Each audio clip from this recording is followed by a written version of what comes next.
Okay, great. So, what would you say, Josh, someone who's starting out as an Appalachian entrepreneur, what would you say would be the goal, the key qualities they need to have to not only last but be successful?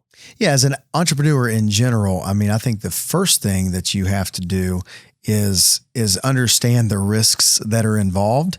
And you want to be able to have calculated risks. So in other words, I know when I started meeting, I mentioned before, a business coach, you know, he helped me kind of realize that this is something that I wanted to do full time.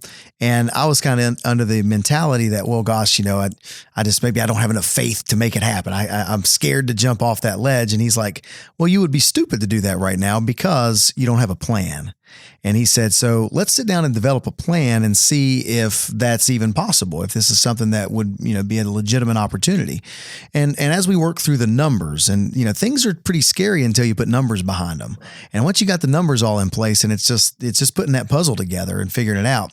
And so I worked that plan really hard for 2 years. And then it was like that jumping off point. I had worked it for almost exactly 2 years, and I knew the amount of money I needed to make to be able to survive the next year. And what I was making in the DJ business wasn't nearly what I was making on my job, much less what I was making combined.